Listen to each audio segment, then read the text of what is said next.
બોલો બાપ, ચૂકવી શકશો એ ચોરેલા 5 લાખ? હું હું હું ક્યાંથી ચૂકવું પૈસા? અને આમે એ પૈસા તો તને તુલસી ક્યારેથી મળી જ ગયા હતા ને? હા, મળી ગયા હતા, પણ ક્યારે? હોસ્પિટલની તકલીફ વેઠ્યા પછી. બાપ, ઉત્તરાયણના દિવસે જે બન્યું એ નહોતું બનવું જોઈએ, જાણું છું. પણ તમે એમ કેમ ને વિચાર્યું કે આ બનવા કાળ હતું, બની ગયું? કુદરતે મને નિમિત્ત બનાવ્યો એના માટે. મેં તો જાણી જોઈને ધક્કો નહોતો માર્યો બાપુજીને. એ વખતે મારી ઉંમર શું? માત્ર 7-8 વર્ષ. ને તમે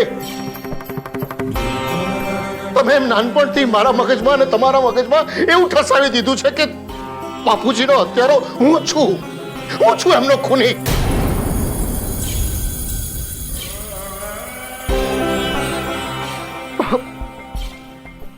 મને એમ કહો, ન બાપુ સાંભળવું કોને ગમે?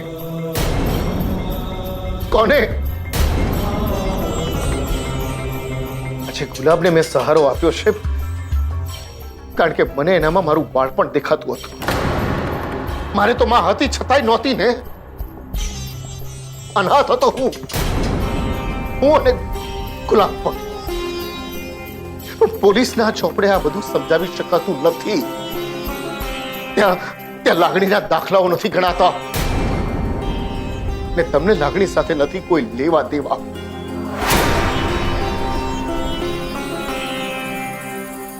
બાપ,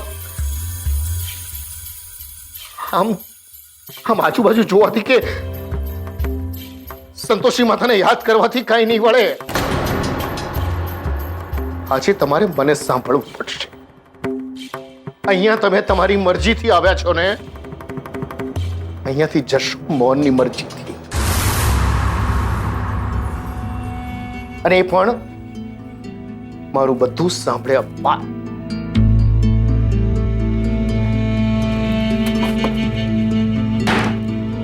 આ હોસ્પિટલની ફાઇલ હું રોજ બધું ભૂલી જતો હતો ને, એની આ દિન સુધી હોસ્પિટલના ચક્કર કાપ્યા કરું છું. તમારી મહેરબાની. જા, આ દવાઓ સવાર સાંજ નાસ્તાની જેમ ખાઉં છું તમારા કારણે. અને છતાં આજ દિન સુધી ટકી રહ્યો છું. ખબર છે કેમ? તમારા કારણે.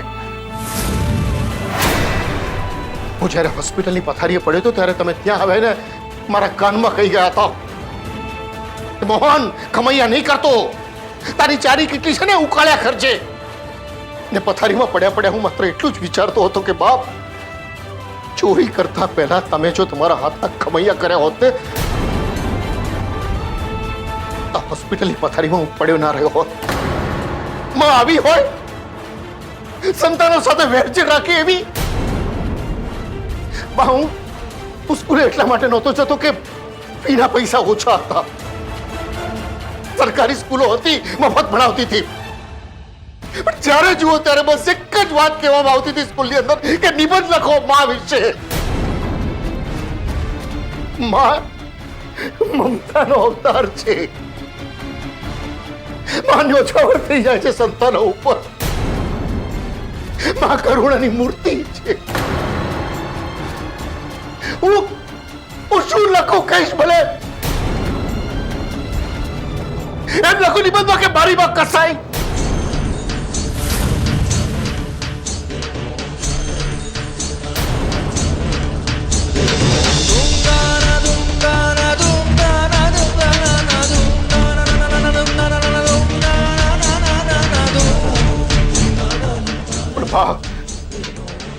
તમને ક્યાં કોઈ ફરક પડે છે?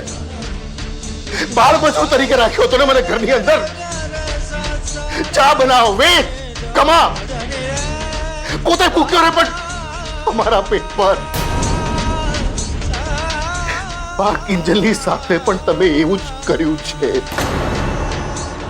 એકવાર એની સગાઈ તૂટી ગયા પછી તમારા અમેરિકા જવાના અફરખામાં તમે મારી દીકરીનો બલિ ચડાવવા નીકળી પડ્યા હતા.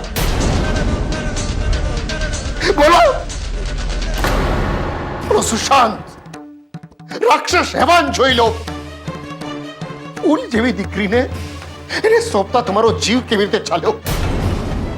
એ પાછા તમે મને એમ કહો છો કે મેં તમને નાતબાર કરાવ્યા? અરે મારું ચાલે તો હું તમને દુનિયાની બહાર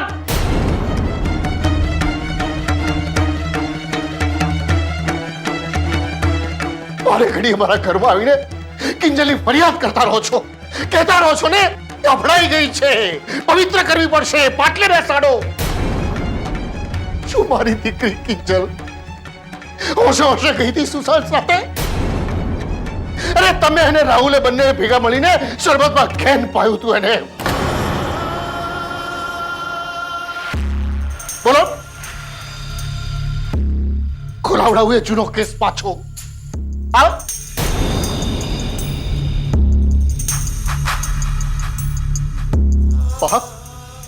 બળાત્કાર એક વાર થાય ને પતિ જાય, પણ તમે તો વારંવાર તમારા વાણી વર્તનથી મારી દીકરીના કુમળા માણસ ઉપર બળાત્કાર કરતા રહ્યા છો. એવા તમે કયા પાપ કર્યા હતા કે મેં તમારા પેટે જન્મ લીધો? ભાઈ ચોર, ભાઈનો દીકરો ચોર, મારી માં ચોર. નથી સગા સંતાનોનું સુખ જોઈ શકતા કે નથી ગુલામના જીવનની સ્થિરતા?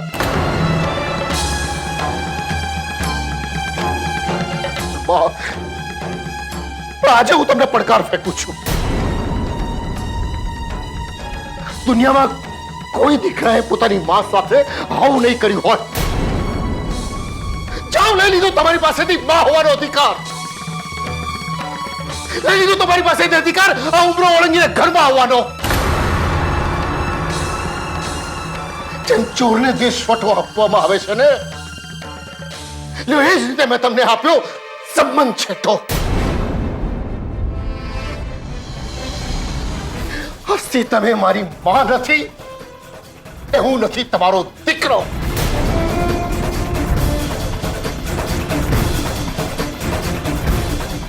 આજ પછી મારી હાજરીમાં મારા ઘરનો ઉંગરો ઓળંગીને મારી સામે આવ્યા છો ને, તો હું એમ નહીં કહું કે મારું મોરેલું મોઢું જોશો. હું એમ કહીશ કે તમે તમારું મોત જોશો. આટલું નજીકથી નવબત દુઆઓ આપી છે તમે મને, મારી દીકરીઓને. ભીખ માંગશો, કીડા પડશે, બરબાદ થઈ જશો તમે લોકો.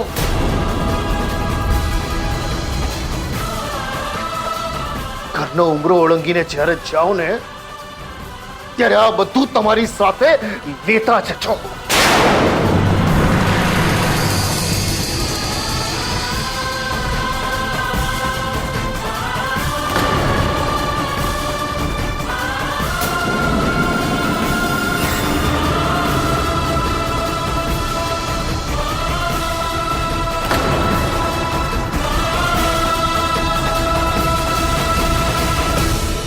તો બોલો શાંતિલાલ શાહ,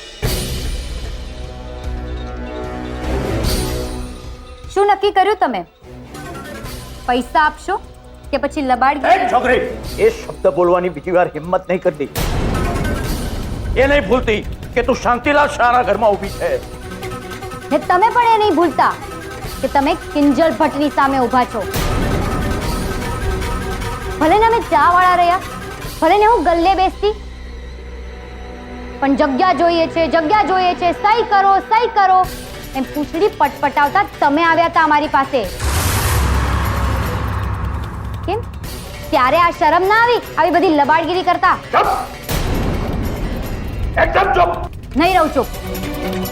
અરે તમે પૈસા વાળા લોકો પૈસાનો પાવર બતાવીને બિચારા એક બાપને એની દીકરીના શ્વાસ અપાવી દેવાની વાત કરીને છેતરી ગયા. અને એ પણ ઓછું લાગતું હતું એટલે એ જ બાપ દીકરીની વચ્ચે અબોલાની દીવાલ ચણી નાખી. વાહ, વેરી ગુડ. માનવું પડે હા, Shantilal Shah the great builder. જો છોકરી, એ મારો ધંધો છે અને ધંધામાં કોઈ પણ વસ્તુ યોગ્ય હોય છે. ધંધો ઈ ધંધો. અચ્છા, એટલે તમારો ધંધો ધંધો અને અમે કરીએ ચા પાણી. તો મને એક વાત કહેશો, આ તમારા ધંધામાં તમને ગુલાબ ક્યાં નડ્યો તો? એટલે તું કેવા શું માંગે? એ જ કે બિચારા ગુલાબે તમારું શું બગાડ્યું હતું કે તમે એને બાળ મજૂરીના કેસમાં ફસાવી દીધો? જો તારી ગેરસમજ છે. હું આ બધામાં ક્યાંય નથી. એમ તો કઈ કઈ વાતોમાં છો એ કહેશો?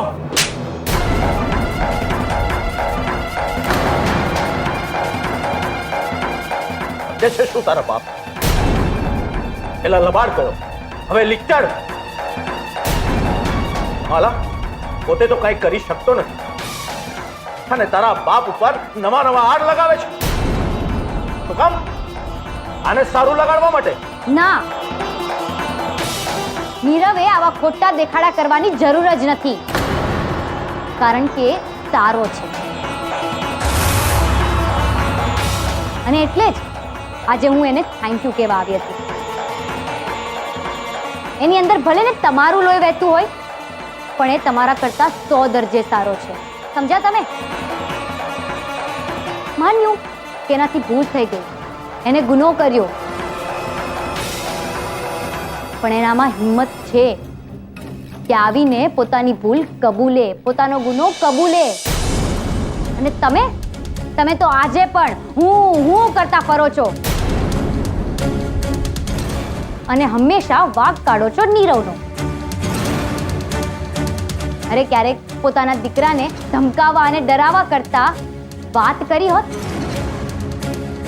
દોષનો ટોપલો એના પર ઢોળવા કરતા એને ગળે લગાવ્યો હોત, તો આજે તમારી સામે નહીં સાથે ઊભો હોત.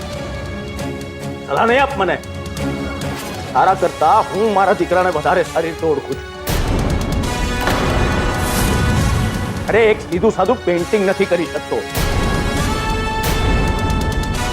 તું કે તે મારાથી અલગ છે તો એનું અલગ જ હોવું સારું. અરે આ તો સાવ નમાલો છે, સડો છે, સડો.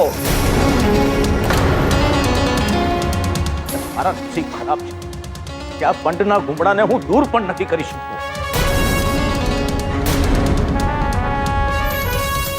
શરમ આવે છે મને આને મારો દીકરો કહેતા. એક બાપ થઈને તમે તમારા દીકરા માટે આવું બોલો છો અને પાછા અપેક્ષા રાખો છો કે તમારું નામ ઉજાડે, નામ આગળ વધારે. કોઈ દિવસ એની આંગળી પકડીને ચલાવ્યો છે? સાચો રસ્તો બતાવ્યો છે? નહીં. ને રિઝલ્ટ જોઈએ છે A1. પણ યાદ રાખજો ને તૈયાર રહેજો શાંતિલાલ શાહ. આ તમારો નીરવ બહુ જલ્દી પોતાનું નામ કરશે, પોતાની ઓળખ બનાવશે અને ત્યારે લોકો કહેશે કે જુઓ નીરવ શાહનો બાપ જઈ રહ્યો છે. અને ત્યારે આ તમારું હું બધું છે ને એને બાજુમાં મૂકી દેજો અને માણજો એ ક્ષણને. સાચું કહું છું, એ દિવસે નફો નુકસાન બધું જ પોતાની મેળે બેલેન્સ થઈ જશે. પતી ગયું તારું? પત્યું કે હજી કઈ બાકી છે? પત્યું હોય ને તો નીકળે અહીંયાથી, એટલે માણસોને બોલાવીને ઘર ધોડાવી નાખ.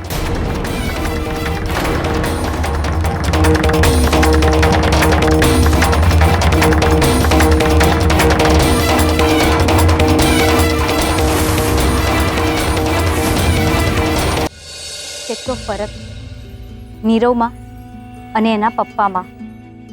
નીરવે જીવનમાં બહુ મોટી ભૂલ કરી, પણ વખત આવે એણે પોતાની ભૂલ કબૂલી અને સાચે રસ્તે ચાલવાનું પસંદ કર્યું. પણ શાંતિલાલ એ પોતે જાણે છે કે ખોટા છે, પણ એમનો અહમ એમને સુધરવા નથી દેતો. જે દીકરો એમનો સારામાં સારો દોસ્ત બની શકે, એમની તાકાત બની શકે, એ જ દીકરાને એમણે પોતાનો સૌથી મોટો દુશ્મન બનાવી દીધો છે. આ બધામાં શાંતિલાલે શું પામ્યું એની તો મને પરવા નથી.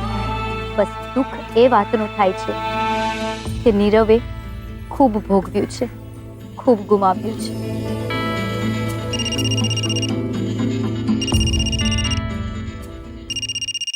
સેજલનો ફોન? હા સેજલ બોલ. કિંજલ, તું જ્યાં પણ હોય જલ્દીથી જલ્દી દુકાને પહોંચતી થા. કેમ, શું થયું? અરે ગુલાબ પાછો આવી ગયો. શું? ગુલાબ ગુલાબ પાછો આવી ગયો? ક્યારે? એણે કઈ કીધું? ના, બસ અમે બધા પણ દુકાને જવા માટે જ નીકળી રહ્યા છીએ. તું પણ જલ્દી પહોંચ. હા બસ પહોંચી સમજ. હું દુકાનની બાજુમાં જ છું. થેન્ક ગોડ, ગુલાબ પાછો આવી ગયો. મમ્મી, કોણ છે તું? અરે હું તારો ભાઈ રાહુલ. રાહુલ, બંધ કર આ બકવાસ અને મારો રસ્તો છોડ. મારે જવું છે. અરે બક્કા, મને ખબર છે તને દુકાન જવાની બહુ ઉતાવળ છે અને મેં સાંભળ્યું છે કે ગુલાબ પાછો આવી ગયો છે. આ બધો ટાઈમ પાસ નહીં કર, બાજુએ હટ. અરે કમાલ કરે છે. તારી તબિયત તો ઠીક છે ને?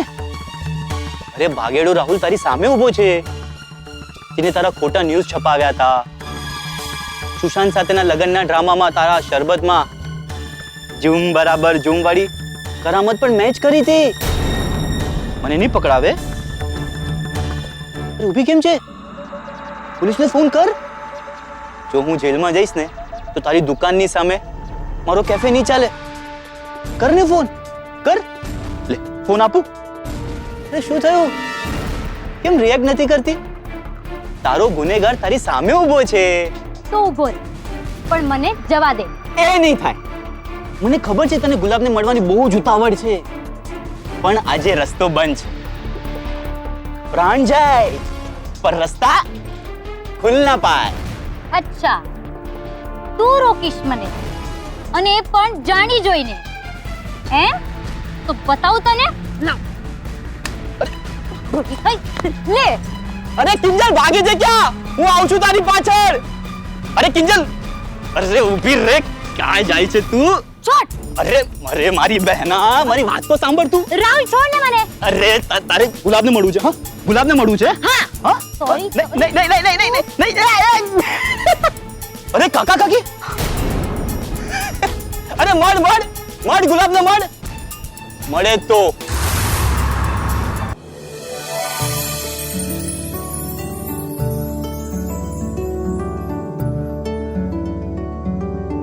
પપ્પા. અરે મમ્મી, સેજલ, ગુલાબ ક્યાં છે?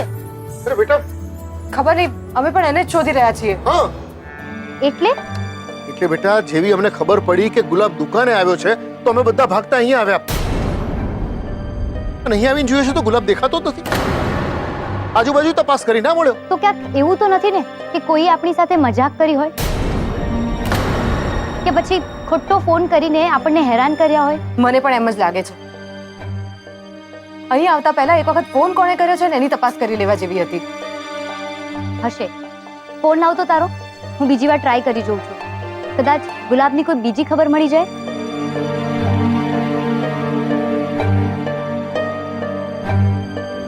તમે જે નંબર ડાયલ કરી રહ્યા છો એ હાલમાં બંધ છે. અરે આ ફોન તો બંધ આવે છે. હવે એક કામ કરીએ આપણે, અમે લોકો પાછા ઘરે જઈએ છીએ. બની શકે ગુલાબ અહીંયાથી સીધો પાછો ઘરે આવ્યો હોય. અને હા, તું અહીંયા રહેજે. કદાચ ગુલાબ એમને ઘરે ના જોયો તો ફરી પાછો અહીંયા પણ આવે. હા ચાલો. સેજલ,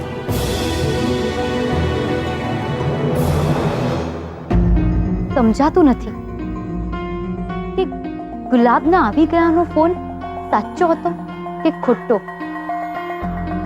પણ જો રાહુલને ખબર પડી હોય કે હું ગુલાબને મળવા આવી રહી છું, એનો મતલબ ગુલાબ આવ્યો હતો. તો પછી ક્યાંક એવું તો નથી ને કે રાહુલે જેને ડરાવી ધમકાવીને પાછો ભગાવી દીધો હોય? ના ના, તો પછી કોઈ સેજલને ફોન કરીને શું કામ કે?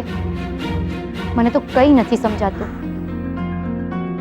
હે ભગવાન, ગુલાબની રક્ષા કરજો. એને સુરક્ષિત રાખજો.